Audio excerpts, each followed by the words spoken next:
Night Club, l'émission des supporters des Verts en partenariat avec Active. Présentée par Kevin. Bonjour, bonsoir à tous, bienvenue pour ce nouveau SNC, ce lundi 6 mars 2023. Merci d'être avec nous, que vous soyez là en live ou que vous nous écoutiez en replay sur toutes les plateformes où vous pouvez retrouver l'émission dès ce soir et demain matin.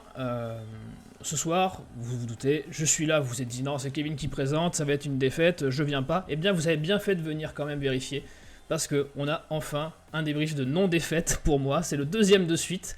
On y prendrait presque goût. Alors certes, bon, c'est pas une victoire à Bordeaux, voilà, c'est un match nul, mais honnêtement, si on nous avait dit il y a quelques mois qu'on serait mitigé, qu'on aurait pu espérer mieux après un match nul à Bordeaux, je pense qu'on n'y aurait pas cru et on aurait signé dès demain, vous et moi. Donc voilà, on est là pour discuter tous ensemble de ce sentiment bizarre qu'on avait presque oublié, qui est d'être plutôt heureux après une prestation des Verts. C'est une autre forme de thérapie qui commence avec notre fine lame préférée, celui qui fait toujours mouche sur ses analyses, c'est Sylvain de Green Prospect. Comment ça va, Sylvain ? Ça va très bien, je te remercie pour cette chouette présentation. Je suis également content de ne pas débriefer une défaite parce que notre binôme, en termes de chat noir, je crois qu'on n'était pas mauvais du tout. Ouais. Donc voilà, écoute, ravi d'accueillir également Martin et Hugo dans l'équipe qui seront à coup sûr de grandes plus-values pour nous. C'est ça, on a... Mais tu as raison, on avait fait l'objet d'accusations de chat noir de la part de la hiérarchie du Centennial Club. Sachez qu'on a retrouvé le chat noir, j'en parlerai un peu plus tard. Il est hors d'état de nuire. C'est sa première de l'émission, tu l'as dit, Martin, qui est avec nous. Martin, vous l'avez peut-être déjà entendu il y a 2 ans, en 2021, enfin presque 2 ans. C'était pour la 6e émission du SNC, tu étais venu nous voir en tant qu'invité. Il est journaliste chez Eurosport, tu m'arrêtes quand je dis une bêtise. Et Non, tout à fait. tu es ici surtout, sinon tu ne serais pas là, tu es supporter de Saint-Etienne. Comment ça va, Martin ? Tout à fait, bah ça va très bien, né à Firminy, 42 700, voilà. Non, ça va, oui, j'étais venu il y a 2 ans, à l'époque ça allait déjà pas fort.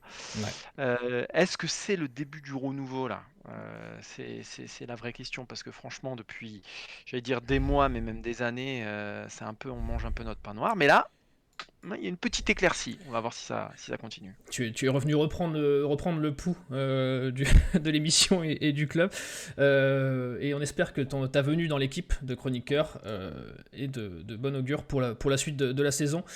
Tant que je serai là, il n'y aura pas de défaite.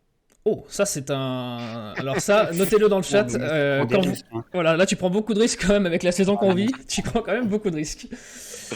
Et vous savez, il y a une autre nouveauté ce soir, je l'ai dit, on a enfin mis la main sur le chat noir. Il est enfermé à double tour dans le donjon de Geoffroy Guichard. Karl ne sera pas là ce soir, il sera remplacé par un autre petit nouveau qui nous rejoint dans l'équipe. Il va être là au début, dans un premier temps, pour s'occuper de vous au chat. C'est Hugo, dont vous avez sûrement déjà lu le travail dans le très bon média Peuple Vert qu'on ne présente plus. Comment ça va, Hugo ? Salut Kevin, ça va et toi ? Super content d'être là. Ouais, ça va, t'as pas trop de pression de suppléer le grand Karl Ah, un peu toujours, mais bon, ça va le faire, je suis très content d'être là, donc hâte de commencer. Eh bien voilà, tu as de la chance, tu commences avec moi, je ne te dirai pas que tu ne peineras pas à remplir les chaussures de Karl. Si ça avait été Keun, il aurait sûrement dit quelque chose comme ça, mais en tout cas, on te souhaite plus de réussite dans le côté chanceux de ton supporterisme. Messieurs, si vous êtes d'accord, on va embarquer parce qu'il y a eu un match ce week-end et un match dont on a quand même quelque chose à dire. Active Synthé Night Club, le débrief. J'ai dit quelque chose à dire, mais en vrai, on a pas mal de choses à dire. On en parlait déjà un petit peu en off avant le début de l'émission. Je vais vous demander quand même, dans un premier temps, avant qu'on développe, Martin, toi l'honneur, toi qui commences pour ta première en tant que chroniqueur, qu'est-ce que tu as ressenti en bref de ce match ? En vérité, c'est un match que les Verts auraient perdu en début de saison et même en milieu de saison, j'allais dire. Je trouve que ça marque. Alors, c'est qu'un point, mais c'est un point chez l'une des meilleures équipes de Ligue 2. C'est un point à Bordeaux. C'est un point alors que les Verts étaient menés. Ça, c'est important aussi, parce que finalement, ils ont fait une super première période. Enfin, une super, non, j'exagère un petit peu. Ils ont fait une bonne première période. Ouais. Et puis, ils sont menés. Bordeaux domine, et là, tu te dis, bon, ok, ça va sombrer. On est chez une équipe qui va jouer l'accession. Et il y a une réaction. Et cette réaction, elle est intéressante, elle est importante aussi dans le vécu de ce groupe et dans la dynamique de ce groupe parce que ça Ouais. permet de rester invaincu. Et je trouve que le nul, bah, il est quand même relativement juste. J'ai trouvé Bordeaux un petit peu supérieur quand même, mais je trouve que le nul est juste et il récompense justement l'état d'esprit et la dynamique du groupe. T'as raison. À la mi-temps, ça aurait pu être l'addition aurait pu être lourde pour Bordeaux entre l'occasion de Wadji, dont on reparlera peut-être un peu plus tard. Sylvain, toi, pareil, tu es d'accord pour dire que c'est un bon point de prix final? Oui, oui, c'est un bon point de prix, je suis d'accord. J'ai beaucoup aimé les intentions et l'ambition que l'équipe a fait preuve dans le jeu, surtout en première mi-temps. J'ai pas eu l'impression de voir le match d'une équipe qui est classée 15e contre une équipe qui est classée deuxième en termes de différence de niveau. C'est clair. En première mi-temps, je suis même plutôt à dire qu'on avait l'avantage au point. On a deux énormes occasions, même trois si on compte les deux de Nkunku, les deux frappes qui finissent Mm. juste à côté du poteau et celle de Wadji. Voilà, on s'est créé des occasions chez une équipe qui, malgré tout, est dans une spirale pour retourner en Ligue 1, qui fonctionne bien avec quelques joueurs intéressants. Donc oui, c'est un bon point de prix. Le scénario, en plus, donne encore un capital confiance supérieur que celui qui a été acquis lors des 4 derniers matchs. Parce que dans ce genre de scénario-là, on aurait probablement sombré, comme l'a justement dit Martin. Voilà, donc ouais, c'est un bon point, je suis plutôt satisfait. Dans le chat, Hugo, est-ce que il y a déjà des remontées sur ce match? Et ben, le chat semble unanime puisque tout le monde a voté pour oui dans la question Sony contre Bordeaux est un bon point. Donc tout le monde pense que c'est un bon point. Il y a Jorginho qui pense que Bordeaux est faible techniquement pour jouer la montée.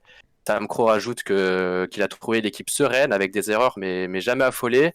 Albert Pilia pense que les Verts ont soutenu la comparaison face à une équipe qui joue à monter. Le nul est mérité. C'est vrai. Après, Vas-y, après, vas-y. la Ligue 2, c'est un championnat hyper hermétique. C'est-à-dire qu'il Hmm. y a beaucoup moins de différence entre le premier, le deuxième et le troisième qu'entre les trois dernières équipes par rapport à la Ligue 1. Donc, d'ailleurs, on le voit depuis le début de saison, en fait. Il y a assez peu d'équipes qui sont largement supérieures aux Verts. Donc, après, c'est sur les dynamiques que ça se joue, c'est sur la confiance. Et c'est en ça que je trouve super intéressant cette année 2023 de Saint-Étienne, parce que bon, on sait que ça ne montera pas. Maintenant, c'est une évidence. Mais alimenter cette dynamique, en vue aussi de la saison prochaine, c'est pour moi ce qu'il y a de plus important. Montrer aux autres, voilà, que Saint-Étienne est guéri et une fois que tu seras définitivement sauvé, là, partir sur le projet de l'an prochain. Mais voilà, c'est en ça que je trouve ce match intéressant. C'est que Ouais. ça maintient la dynamique. Tu me fais une très belle passe Et puis il y a décisive. vraiment, pardon. Vas-y, Sylvain, vas-y. Il y a vraiment moi, je trouve que ce qui est intéressant depuis début 2023, c'est qu'il y a vraiment cette volonté de casser la spirale négative qui est celle Ouais. qui habite la Saint-Étienne depuis plusieurs saisons, qui s'est d'ailleurs couronnée par la relégation la saison dernière. Et les 6 premiers mois étaient dans la continuité, en fait, concrètement, il faut être honnête. Ils étaient dans la continuité de ce qu'on a vécu depuis quelques saisons. Donc, vraiment, c'est cet aspect-là qui est intéressant. Depuis 2023, voilà, c'est une équipe qui n'est pas toujours excellente. Il ne faut pas non plus voir plus beau qu'on ne l'est, mais c'est une équipe qui fait preuve de beaucoup d'abnégation, qui fait preuve de beaucoup plus de sérieux, beaucoup plus de solidité aussi. On y viendra probablement sûrement, mais voilà, tout cet aspect-là fait que l'alchimie est bien meilleure et que de ce fait, les résultats sont également meilleurs. Ouais, puis tu un Et groupe plus sain. ouais, Tu un groupe plus sain, t'as eu Mercato qui a les recrues qui ont amené de tout l'oxygène changé. Ah dans le oui, bien groupe, sûr. ouais, c'est ça. Mhm. Ah oui, oui, ça a tout changé. Après, moi je trouve que la limite, alors peut-être qu'on en reparlera aussi, peut-être que je vais trop vite, mais la limite, c'est que tu as beaucoup de joueurs en prêt, tu as des joueurs qui sont en fin de contrat, C'est ça. etc. Mais en tout cas, à leur H, c'est une équipe qui ne ressemble pas en rien, parce qu'il y a quand même des reliquats du début de l'année, mais même les joueurs du début d'année qui étaient déjà là, ils sont métamorphosés. Moi, je pense à Briançon notamment, qui je trouvais en tout cas, c'était un début de saison compliqué. Là, il a installé, il a la confiance du groupe, donc je pense que c'est plus facile pour lui. Et de nouveau, il est très bon. Et voilà, c'est une équipe qui est assez nettement quand même métamorphosée grâce aux recrues. Grâce aux recrues, c'est clair. Et ce résultat est d'autant plus significatif que c'est le premier gros test, c'est le premier gros qu'on prend depuis Allez, il y a eu Bastia, on peut compter un peu comme une équipe de haut de tableau, mais c'est pas vraiment un gros du championnat non plus. Même s'ils ont démontré des belles choses chez nous. Mais c'est le premier gros test qu'on a eu depuis le mercato comme tu dis, la réoxygénation de l'effectif, Martin. Ouais, puis Bastia, on a vu ce que ça avait donné. Ouais. Du coup, ça avait été un vrai coup de canif Mm. dans ce début d'année de l'AS Saint-Etienne. Oui, c'est intéressant, mais c'est ce que je disais tout à l'heure. Pour moi, gros de Ligue 2, ça, encore une fois, c'est un championnat hyper homogène. Hyper homogène. On voit qu'il y a assez peu de différence entre les équipes. Mais oui, c'est important. C'est important Mais- parce que c'est Bordeaux. Plus gros de Ligue 2, je ouais. dirais Bordeaux.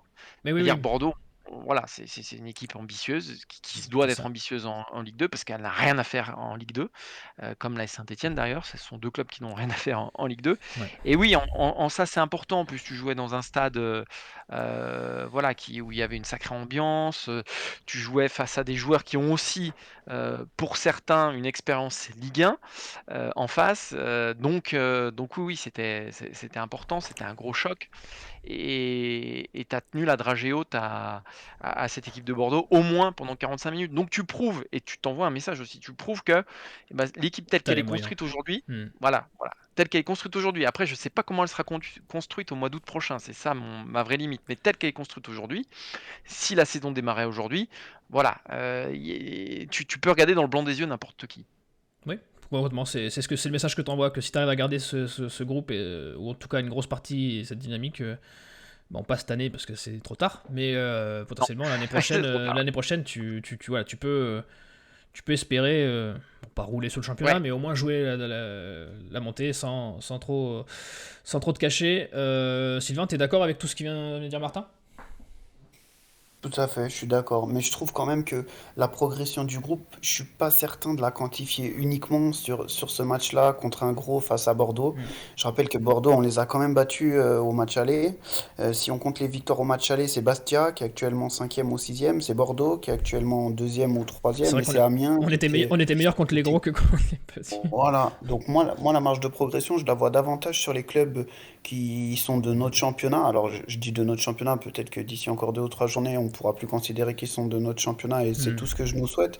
Mais aller faire des performances contre Niort, aller faire des performances contre Laval, aller faire des performances contre Nîmes à Nîmes, battre Pau à la maison. Voilà, c'est là où je trouve que le groupe Ouais, il est meilleur parce que c'est ces matchs-là qu'il faut gagner et c'est ces matchs-là qui sont plus difficiles, à ouais. la fois sur le plan mental, parce qu'on sait qu'on affronte des équipes qui sont, eux, parées pour jouer ces places-là de survie et qui ont donc des joueurs qui savent, en arrivant dans ce club-là, qui doivent jouer ces objectifs-là.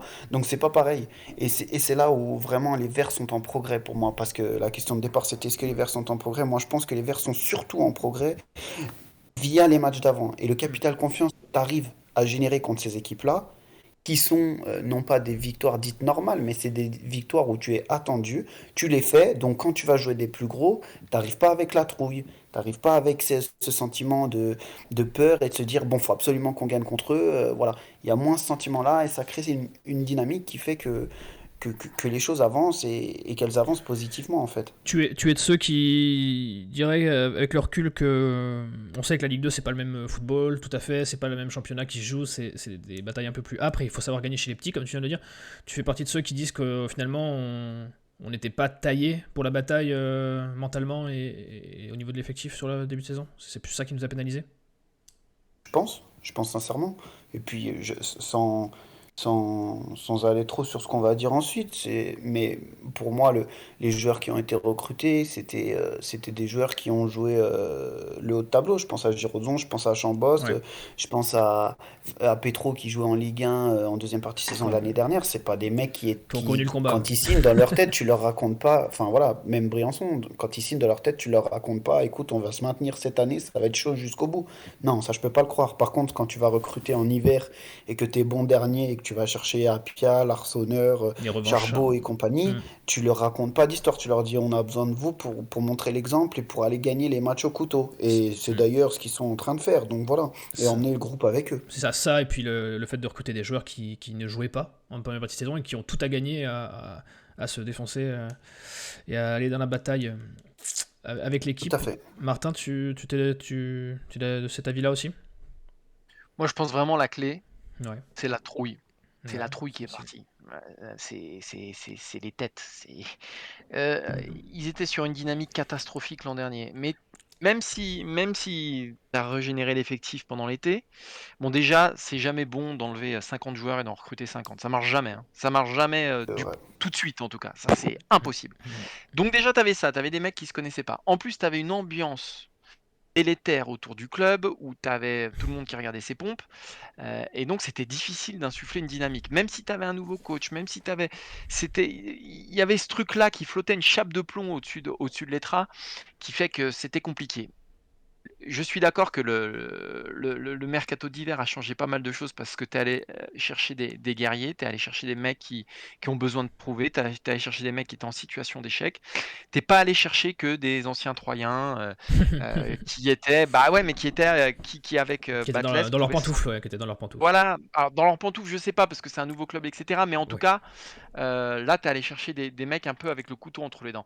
Et c'est sûr que ça a tout changé. Et c'est là où je rejoins tout à fait votre analyse. C'est que pour moi la vraie clé, mais de toute façon, le foot, pour en avoir parlé beaucoup de fois avec des joueurs ou des entraîneurs, à n'importe quel niveau, hein, que ce soit Ligue des Champions, Ligue 1 ou à l'Urban Foot le mercredi matin, la confiance. Mais la confiance, Bah, c'est c'est la clé, 70%. C'est bien sûr. 70% du truc.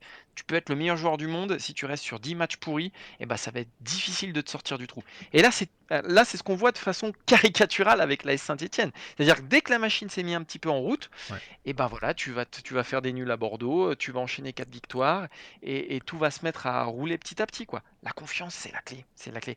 Et le plus dur, c'est de réussir à inverser cette dynamique-là.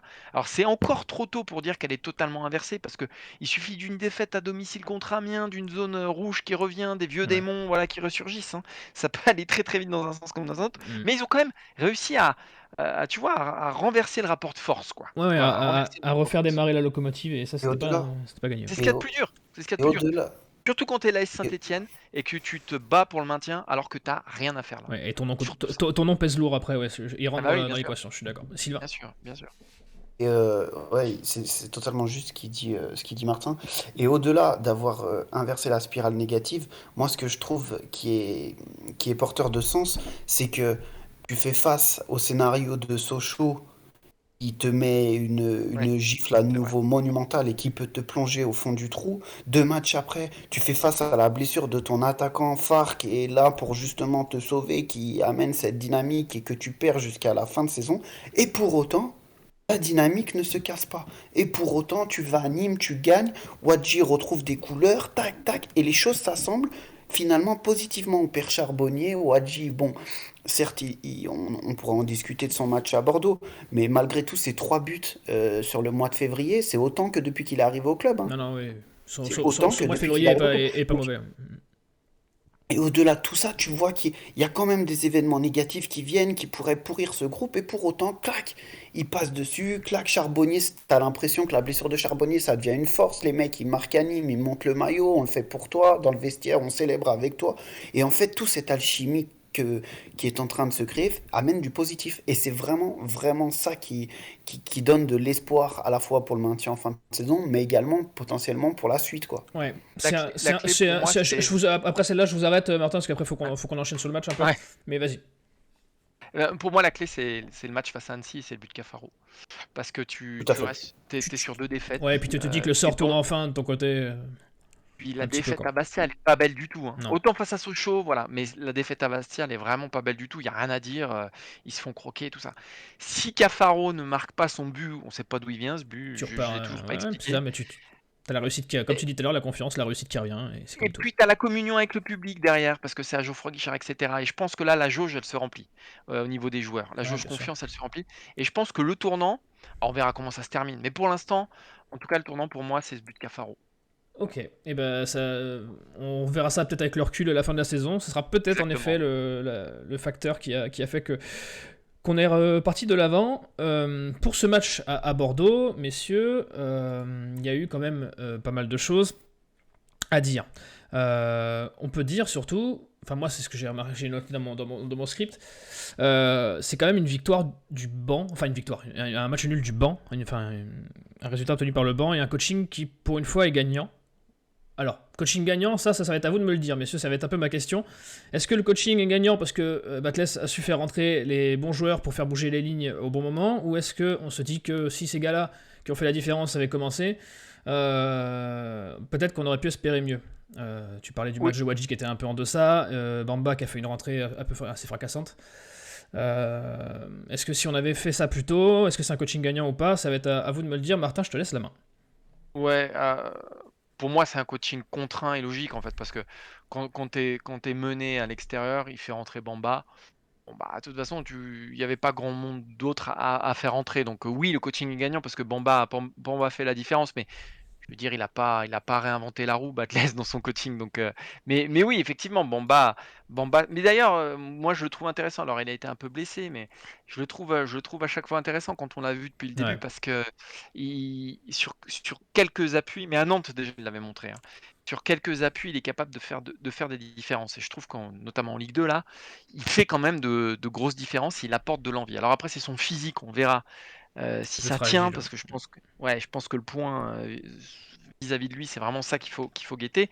Mais pour moi, il est titulaire dans cette équipe-là, Bamba. Pour moi, c'est un titulaire en puissance parce que il a trop de talent pour démarrer sur le banc. Après, quand on regarde les autres entrées, Chambaud, alors Fomba, il me semble qu'il est impliqué aussi parce que c'est lui qui fait la passe pour Bamba sur l'action du penalty. Donc oui, c'est un coaching gagnant évidemment, mais c'est un coaching, je dirais logique. Enfin, il Oui, n'a tu pas pouvais, tu sorti. pouvais pas faire grand-chose d'autre, oui, c'est ce que tu voulais dire avec Ah ouais, avec l'effectif que t'as. Ah oui, t'es obligé de sortir aussi tes demi-récupérateurs pour mettre un peu plus d'offensif, quoi. À un moment, Mhm. faut mettre du poids devant. Donc voilà, mais oui, grosse rentrée de Bamba et moi j'ai envie de le voir démarrer des matchs. Sylvain, est-ce que tu étais convaincu par ce coaching ou tu penses qu'on aurait pu faire mieux? On aurait pu faire mieux, je sais pas. En tout cas, on commence cette deuxième mi-temps où on n'est pas rentré du vestiaire. On prend ce but au bout d'une minute et on se dit que ça y est, nos vieux démons nous C'est ça. rattrapent. Je- moi, je trouve, après, c'est pas spécifique à ce match-là, mais je trouve que la lecture des matchs de Batles est souvent délicate. Elle est souvent longue à se faire. Je crois que si je dis pas de bêtises, ils doivent rentrer à la 65 ou 66e minute, Bamba et Fomba, les deux premiers changements. Bon, tu vois le début de deuxième mi-temps, on prend le but au bout d'une minute. Tu vois les 10 premières minutes, on est en grande difficulté, on gagne plus les duels au milieu, on est en retard. Bouchouari et Lobry sont dans un mood où ça fonctionne pas forcément. J'aimerais que ça aille plus vite. Ça y est, voilà. Tu te rends compte que ça marche pas à 55, 60 minutes, clac, on change tout de suite. On est souvent attends, attends, attends. Et je l'avais déjà remarqué contre Nîmes où on est en grande difficulté après le deuxième but de Wadji. Et je me rappelle sur Twitter avoir tweeté il attend qu'on prenne un but pour faire des changements, vu comme on prend le bouillon au Ouais. milieu. Et Chokunte marque le but 3 minutes après. Voilà, parce que tu te rends bien compte qu'il faut remettre souvent du muscle au milieu parce qu'on est vite en danger. Je pense que certains joueurs n'ont pas la possibilité, n'ont pas les capacités physiques pour avoir l'intensité nécessaire en Ligue 2 pour jouer 90 minutes. Et voilà. Après, pour le Kabamba, pour revenir sur ce que Martin Ouais. disait, c'est un joueur spectacle. Hmm. Pour moi, Bamba, c'est un joueur spectacle. C'est un joueur spécial. C'est-à-dire que c'est un joueur qui va avoir du déchet, mais qui peut aussi faire, en étant un peu dans l'excès, qui peut aussi faire de la magie. Oui, oui, C'est non, des c'est vrai. joueurs qui nous ont trop manqué en première partie de saison Hmm. parce que justement, on avait trop peu de joueurs qui étaient capables de créer l'étincelle. Oui. Aujourd'hui, il y a une Nkunku qui est rentré avec sa vitesse qui est capable de le faire. Bah, on a évidemment Crasso, mais ça a toujours été le cas depuis le début de saison. Et puis on a Bamba finalement. Voilà, c'est peut-être la troisième arme derrière ces deux-là qui sont vraiment des joueurs qui peuvent te faire l'étincelle. Voilà. Maintenant, Bamba, il va peut-être commencer. Et encore que je pense que dans ce travail de dernière demi-heure, il est ultra intéressant parce qu'il rentre dans un match où les autres sont plus fatigués. Donc il a plus la possibilité de faire mal avec ses crochets courts, avec ses changements de direction. Voilà. Après, à terme, j'imagine qu'il n'a pas signé pour être le super sub de cette équipe. Donc on verra comment il est utilisé. D'autant plus que le match de Wadji n'a pas été formidable ce week-end. C'est ça, c'est Tu parlais après de. où tu le fais jouer, quoi, c'est le problème. Parce que c'est plus un ailier quand même.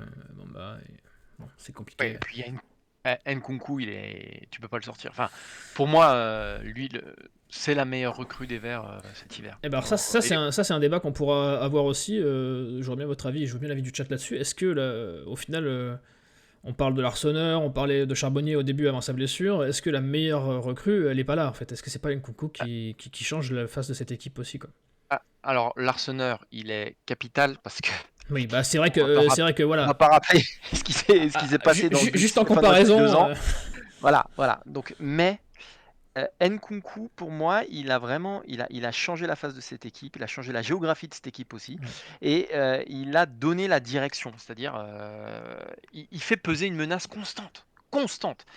Et je peux te dire que quand tu es défenseur, avoir un mec comme ça sur le dos, alors il est pas toujours, comment dire, il est pas toujours hyper juste Non. à la fin de ses actions. En revanche, ce qu'il apporte, c'est incomparable.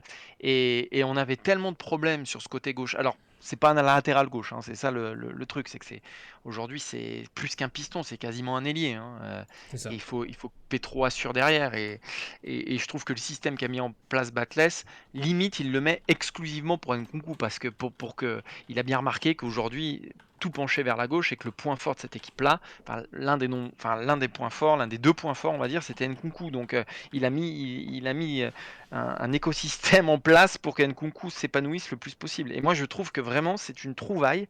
Et puis, c'est pas le match contre Bordeaux, hein, c'est tout ce qu'il enchaîne depuis qu'il est arrivé. Moi, franchement, il apporte de l'énergie, il apporte un volume de jeu, il apporte un tas d'occasions, il apporte une qualité de centre, il provoque des pénaux. Enfin, Ouais. franchement, moi, je suis sous le charme de Nkunku. Là, on a parlé du coaching, le chat c'est un peu relancé, le cas Nkunku a l'air de relancer un petit peu les débats aussi, donc là ça va être le moment où Hugo va avoir le micro et va pouvoir nous régaler des remontées sur le coaching et sur le cas Nkunku qui est arrivé sur la table un petit peu comme ça. Alors par rapport au coaching, il y a Jorginho et DB qui pensent que Bamba doit rester un super sub. Saher ajoute que Bamba profite de l'usure des défenseurs par Wadji dans le match. Hervé parle de Fomba qui pourrait remplacer Lobry d'après lui, qui doit se refaire du jus. Pour Céline, Batles, c'est un sans faute depuis les 5 derniers matchs. Et Nico pense qu'on s'enferme peut-être un peu sur le cas Bamba. Après, pour revenir à Nkunku, il y a Nico et Nince Auvergne qui pensent que c'est la meilleure recrue offensive. Pour Albert, c'est plutôt l'Arseneur ou Charbonnier. Voilà. Ouais, donc c'est à peu près les noms qu'on avait cités. Le chat, vous pouvez commencer à donner vos tops et vos flops. On va arriver là-dessus là, incessamment sous peu. Vous pouvez commencer à balancer, faire remonter à Hugo qui va tout noter et nous faire des magnifiques statistiques telles Optacarl qui est l'habitude dans le chat. Sylvain, toi, je vais te demander aussi, on va parler un peu des cas particuliers. Qui est-ce qui t'a déçu? Qui est-ce qui t'a convaincu? Vous voyez les notes du SNC, de l'équipe du SNC et des supporters à l'écran. Qu'est-ce qui t'a convaincu et t'a déçu sur ce match-là? Alors, qu'est-ce qui m'a déçu? Et c'est un peu le cas depuis plusieurs sorties, je trouve. Il s'agit de Victor Lobry. Mhm.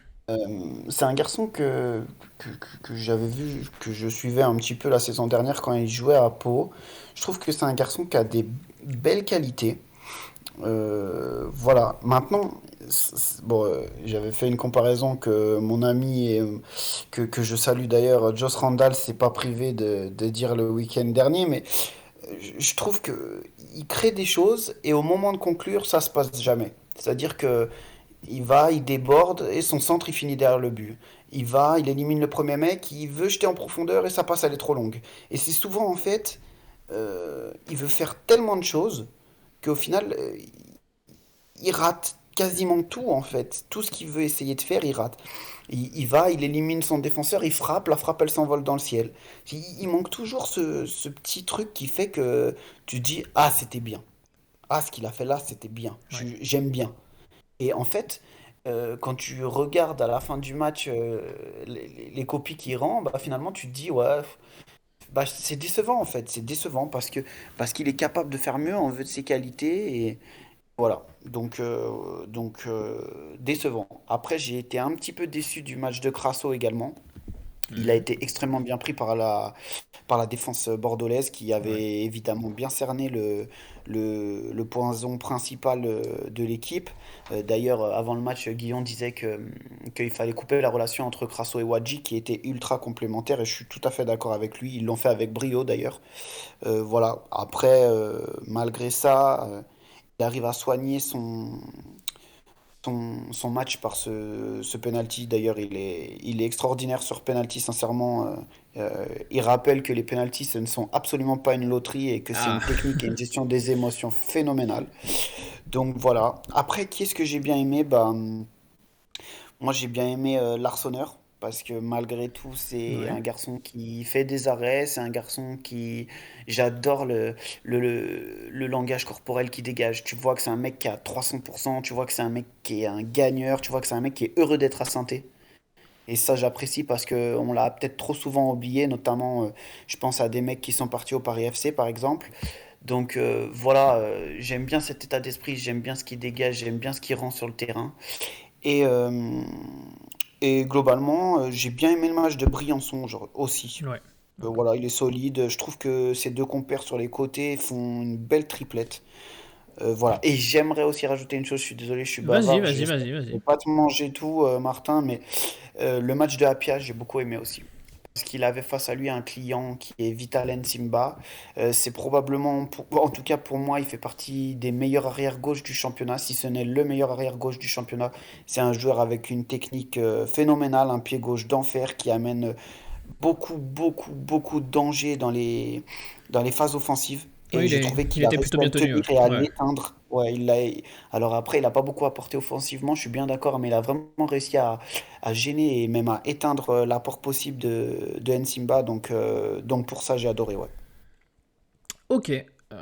Les noms qui, je vois, ont l'air de revenir dans le chat, mais avant de passer au chat, je veux les avis de Martin sur ses tops et ses flops à titre personnel. Vas-y, Martin.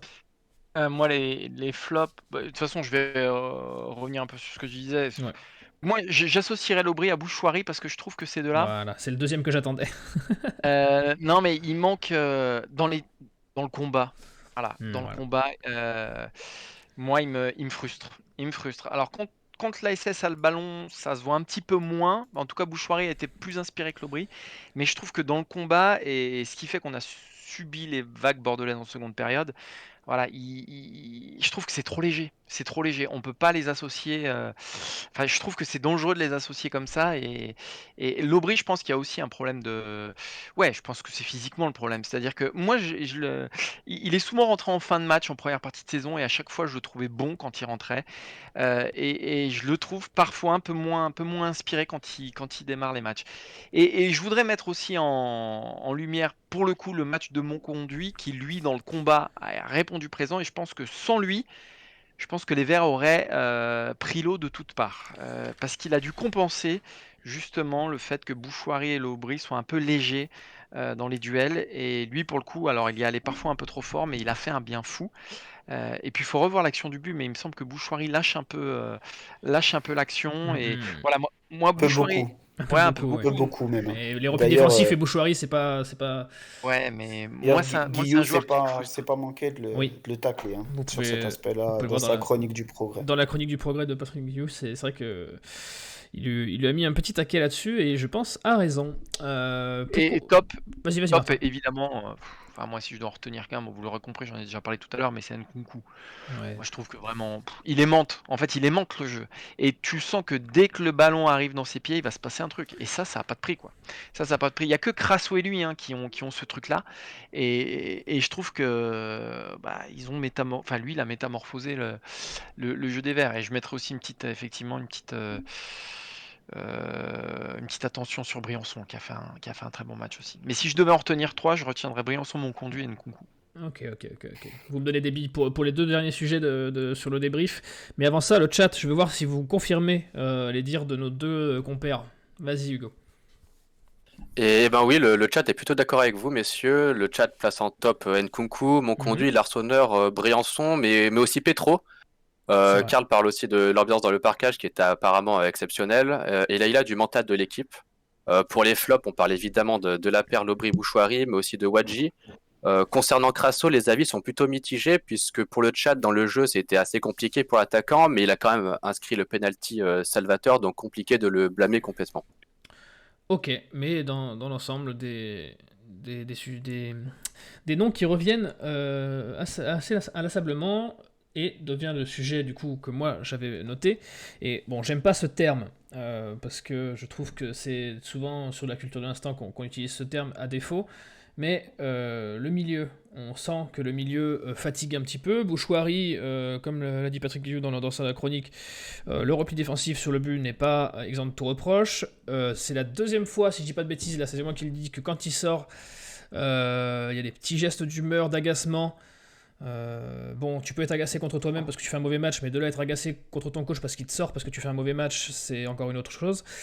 Ce milieu qui, avec l'Aubry, est un peu en méforme aussi, est-ce que, et là je vais faire plaisir à Sylvain, tout à l'heure je l'ai un peu spoilé pour qu'il se prépare, mais est-ce qu'on n'est pas déjà, malgré tout le peu de matchs qu'on a vu sur l'échantillon, est-ce qu'on n'est pas sur une Mouefek dépendance, Sylvain? De toute façon, enfin, Vas-y, c'est la- pour toi, c'est cadeau, Mouefek dépendance. non, mais enfin, pour moi, la question, elle se pose pas en fait. Si Moefek est valide, Moefek est titulaire. Enfin, c'est tout. Vous avez vu autant que moi, vous avez vu autant que moi ses prestations. Quand il est au milieu, l'équipe, elle joue 15-20 mètres plus haut. Elle récupère le ballon 15-20 mètres plus haut. Euh, voilà. De toute façon, pour moi, après, c'est un avis purement personnel. Je suis peut-être dans l'exagération avec lui. Mais pour moi, Moefek fait partie des meilleurs milieux de terrain de ce championnat. Et si, hein, et c'est un grand si, malheureusement, si les blessures le laissent tranquille, mais enfin voilà, il y aura absolument aucun débat. Ça sera le premier nom qui sera coché par Laurent Batles lorsqu'il fera son 11 de départ, et c'est tout. Et c'est tout. Maintenant, la problématique, on la connaît tous, elle existe depuis plusieurs saisons. Moi, je m'interroge quand même sur la gestion de ce garçon-là, parce Ouais. que j'ai l'impression que c'est toujours les mêmes blessures. Pour autant, j'ai l'impression qu'on ne trouve pas la solution. Voilà, je sais pas, il existe différentes possibilités pour évaluer sa posture, pour évaluer à quel point il s'équilibre par rapport à ses pieds, plein de petites choses qui font que peut-être on peut jouer sur, je sais pas, lui intégrer des semelles, je dis n'importe quoi, hein, je suis pas Non, mais médecin, tu as raison, attention, j'ai pas il cette y a peut-être prétention-là, une carence mais il là-dessus. y a Ouais. peut-être des petits trucs, ouais voilà, il y a peut-être des petits trucs à mettre en place qui peuvent être des détails, mais qui peuvent changer toute la donne en fait. C'est un garçon qui se blesse toujours musculairement derrière la cuisse. À un Ouais, moment il y a donné, quand il même va des signaux. falloir Ouais. trouver une Ouais. alternative. On lui a mis un protocole en place, super, il a réussi à enchaîner 5-6 matchs, tout le monde a vu que c'était un milieu de terrain formidable, ok, très bien. Maintenant, il faut qu'on trouve la solution pour qu'il puisse enchaîner et que les blessures s'arrêtent. C'est pas possible. Il y a quelque chose à trouver, quelquefois ça vient des dents, quelquefois ça vient de...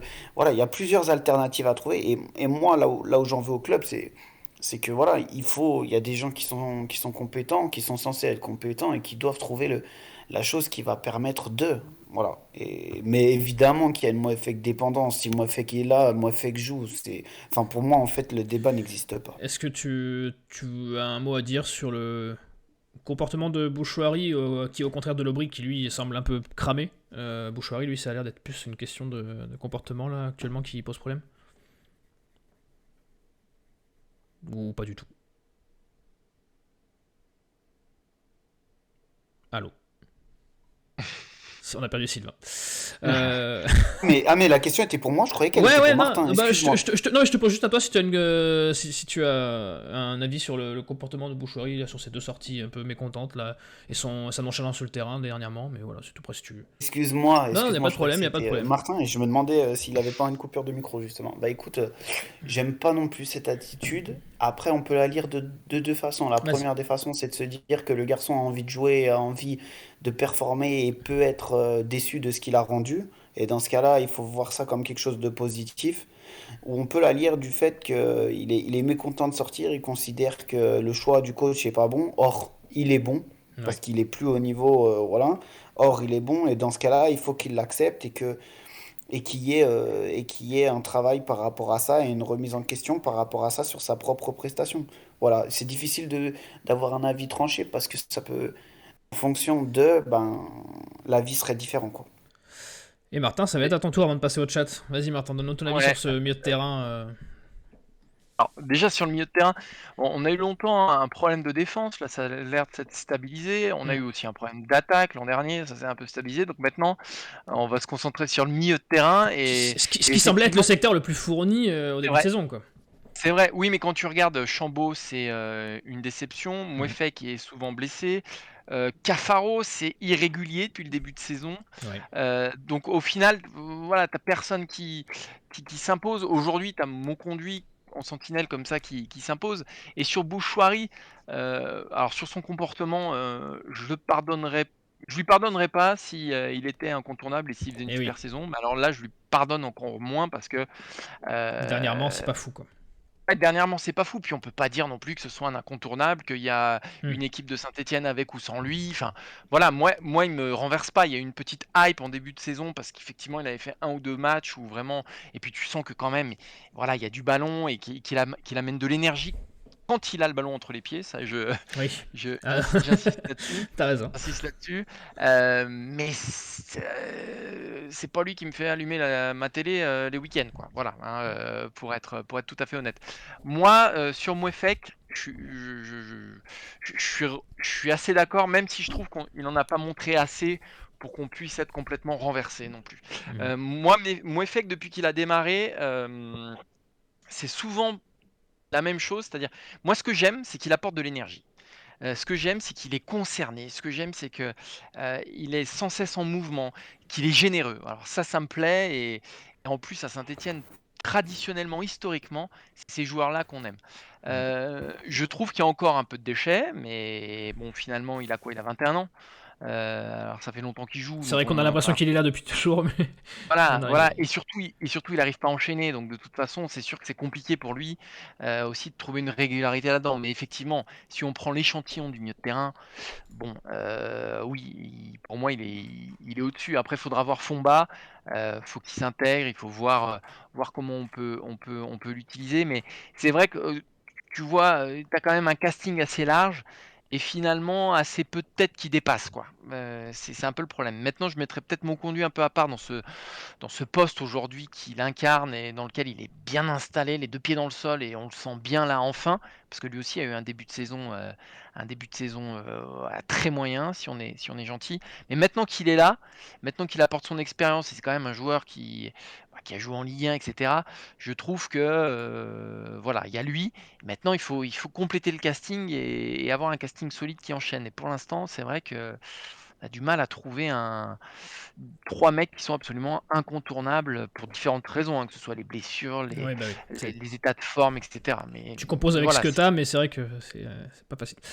Pas facile. Et avant de passer, parce qu'on a une superbe chronique de la part de Sylvain, le chat, Hugo, qu'est-ce qu'ils en disent de ce milieu de terrain un peu vacillant ces derniers jours? Ouais, bah pour Kaé et Jorginho, ils sont plus gentils sur l'Aubry, qui pensent qu'il est utile dans le repli défensif, mais qu'il faudrait plutôt envoyer Bouchoirie un petit moment sur le banc. Pour Céline, le match de l'Aubry était plutôt mauvais contre Bordeaux.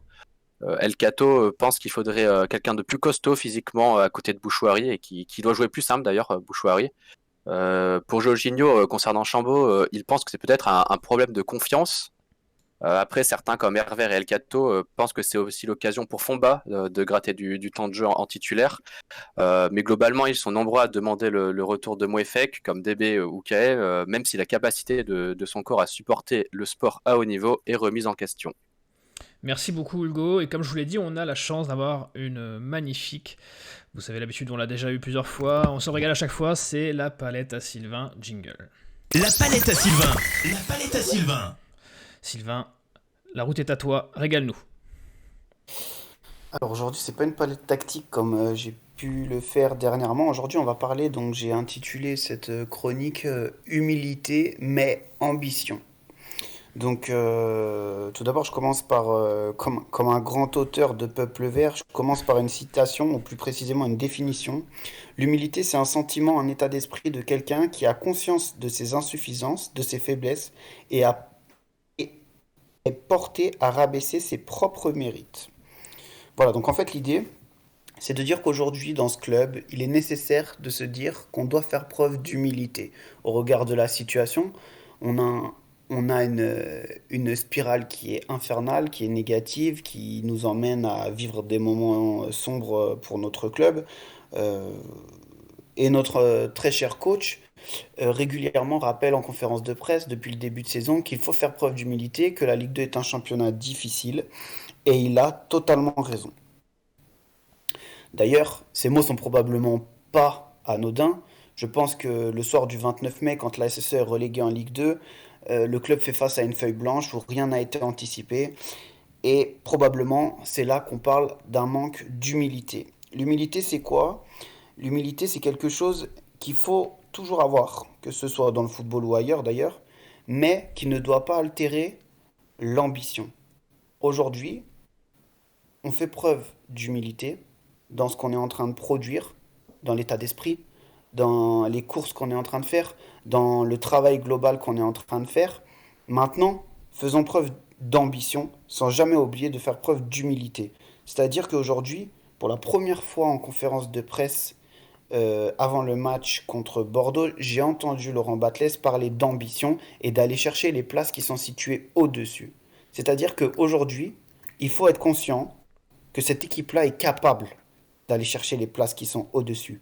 Et non, quoi qu'il en soit, cette saison ne sera pas satisfaisante. C'est certain.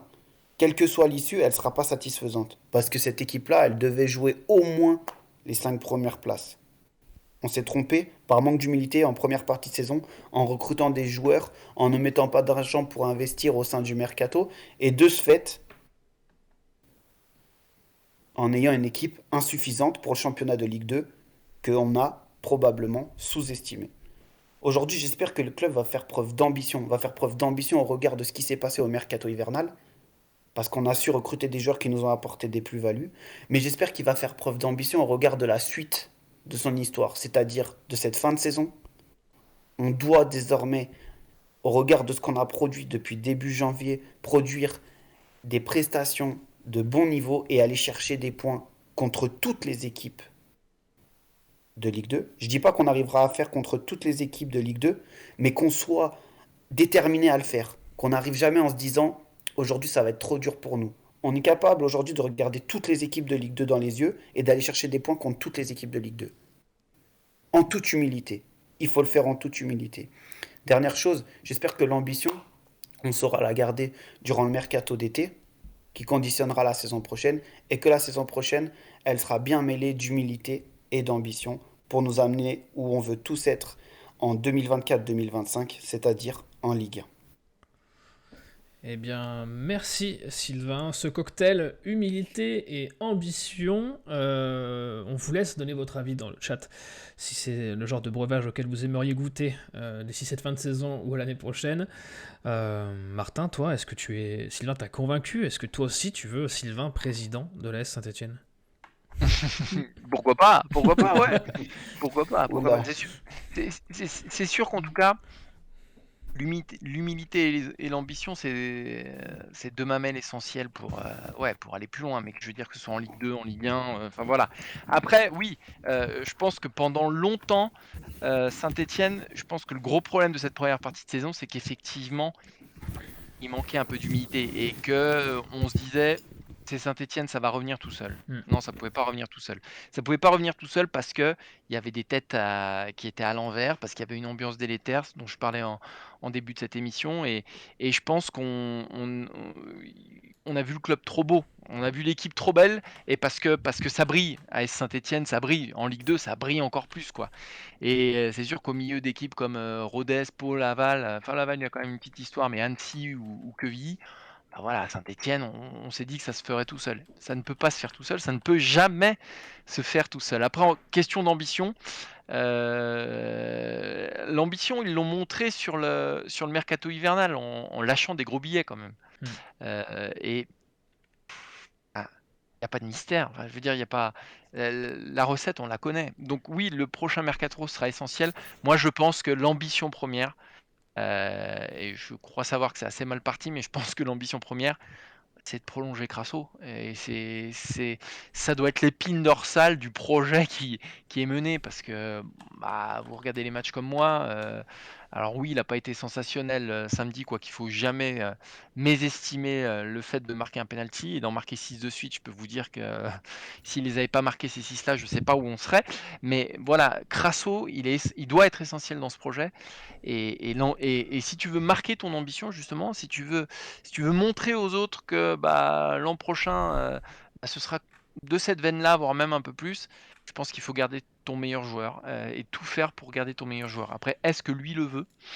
Voilà, c'est la vraie question, C'est ça mais le problème, c'est qu'un gars qui est deuxième meilleur buteur, meilleur passeur de Ligue 2, bon, ouais, et puis surtout qui est en fin de contrat. il est en fin de C'est contrat et tu peux être sûr qu'il va être sollicité et pas que par des Ligue 2, à mon avis.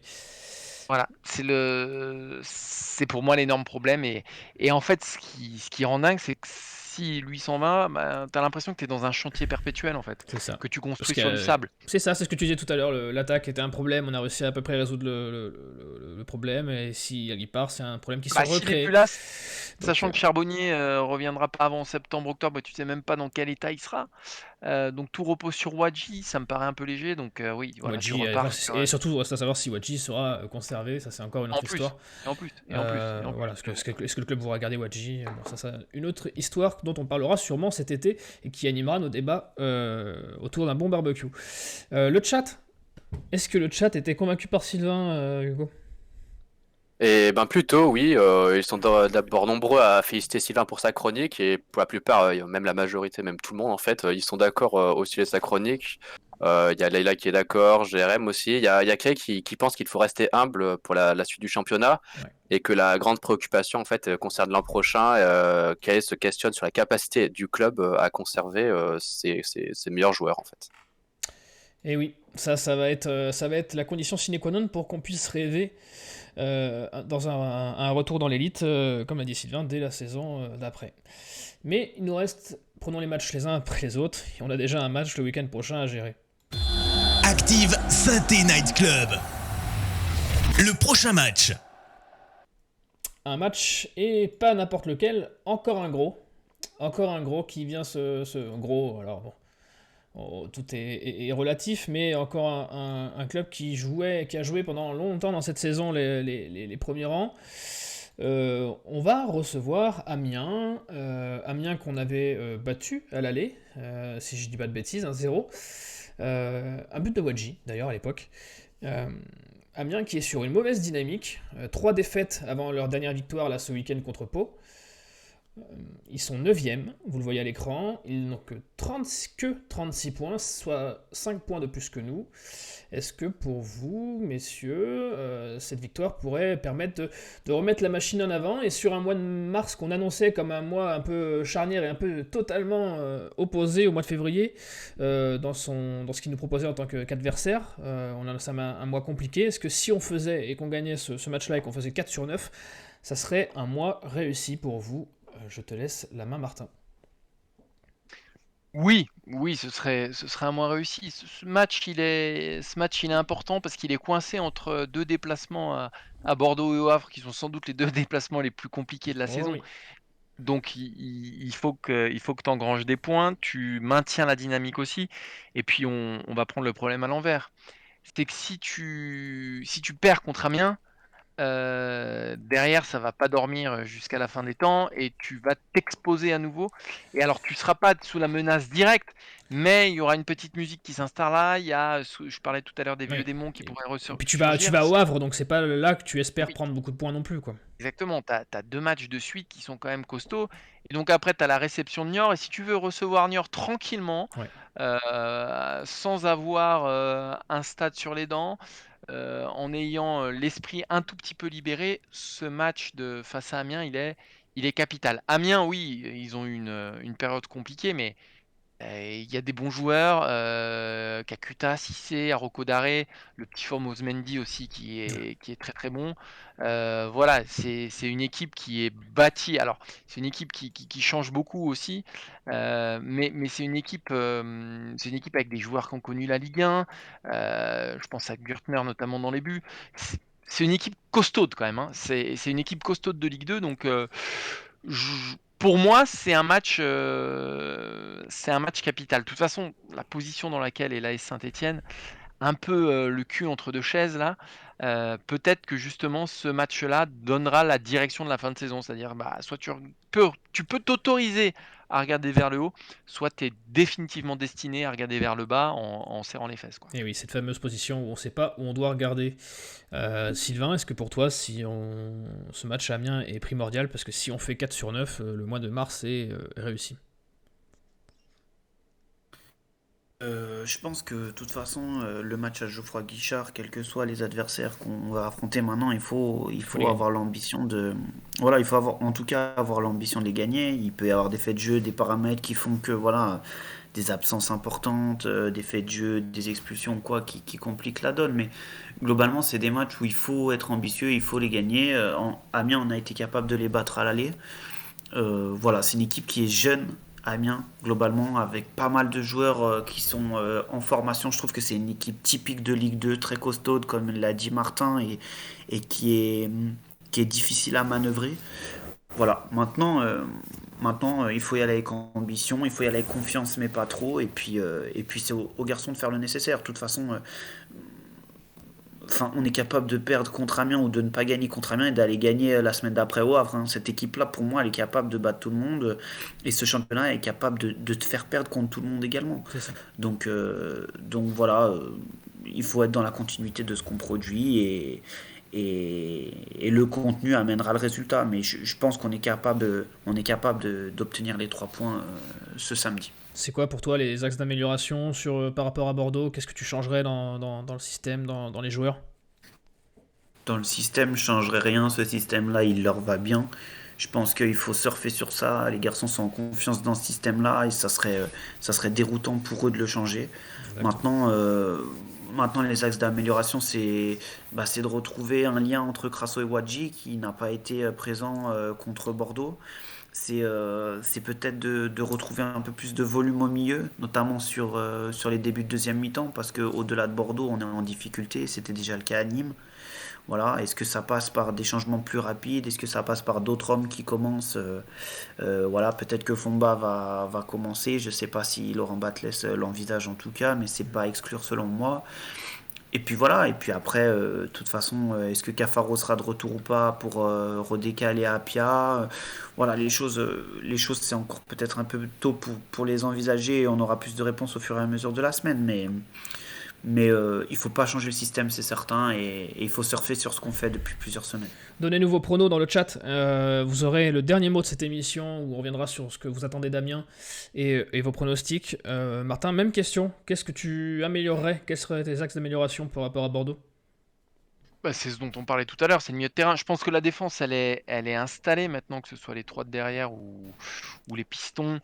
De toute façon, il y a assez peu de concurrence. Et voilà, je toucherai pas. Wadji Crasso, bah, depuis que Charbonnier est blessé, de toute façon, c'est pareil. On va pas faire rentrer Lenny Pintor, Non, on qui est n'espère pas. Non. voilà, donc c'est réglé. Donc c'est vrai que bah, là où on regarde, c'est au milieu de terrain. À partir du moment où, pour moi, mon conduit aujourd'hui est absolument incontournable, et bah, c'est les deux qui l'accompagnent. Donc effectivement, Fomba, pour moi, postule peut-être à la place de Bouchoirie ou de Lobry. Mais sinon, à part ça, c'est une équipe qui tourne. Donc, je vois pas pourquoi on changerait. Et il n'y a pas de raison de changer pour moi, à part dans ce secteur-là. Ton prono, Martin? C'est le moment où il faut se mouiller. Je dirais 2-1. Allez, 2-1. 2-1 pour les Verts. Bien sûr. Sylvain, toi, ton prono? 2-0 parce que c'est le tarif maison. Dijon, Pau 2-0, donc on continue sur 2-0. Non, moi, ça me va aller. Avec, Vas-y. Tu te sens. avec je l'espère, un but de l'Aubry pour le faire redémarrer. J'ai vraiment envie qu'il se relance parce que c'est vrai que je l'ai un peu descendu tout à l'heure, mais c'est vraiment un joueur que je pense capable de faire mieux et j'aimerais vraiment qu'il ait ce déclic qui lui permette de se relancer. Eh bien, comme dirait Paga, on te le souhaite. Le chat, Hugo, qu'est-ce qui se dit sur ce match? Qu'est-ce qu'on en attend? Et quels sont les pronostics que tu as pu relever? Et bah, le chat est unanime concernant le résultat et croit à une victoire. Il y a Kae qui dit qu'Amiens n'a rien montré contre Pau, mais qu'ils sont capables d'être bons. Il redoute ce Gélin ou Fofana en revanche. Karl pense que le match s'annonce capital. Le match était à Mison devant les supporters face à Amiens en convalescence et qui a gagné face à Pau après avoir enchaîné 3 défaites de suite. SNR dit qu'il faut enchaîner pour s'éloigner de la zone rouge et jouer plus libéré. Pour Leïla, Amiens, c'est 3 points à domicile. Il ne faut pas croire à un match facile pour autant. Niveau résultat, il y a Joss qui pense 3, Jérém et Céline 2-1, SNR 3-1 aussi. Quentin pense à une victoire 1-0 avec un but de Crasso. Et il y a Nico qui pronostique une victoire 2-1 avec un doublé de Chambaud à la 91e et à la 94e après avoir été mené tout le match suite à un contre son camp de Wadji. Alors celle-là, ça c'est la grosse cote de la semaine. Hein. S'il y en a un de vous qui est assez courageux pour la tenter, je suis même pas sûr que vous puissiez le faire. Mais, mais vous viendrez nous donner des nouvelles et vous saurez retrouver le fautif dans le chat à coup sûr si jamais ça ne se passe pas.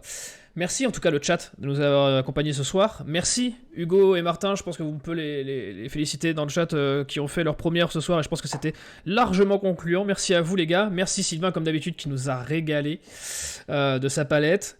En attendant, vous retrouvez la semaine prochaine notre ami Keun qui, comme il a beaucoup de chance, débriefera une victoire, on n'en doute pas. Et puis nous, on se revoit dans 15 jours. En attendant, portez-vous bien, passez une agréable semaine et allez les Verts. Ciao. Ciao, allez les Verts. Ciao, bonne Salut. soirée, allez les Verts.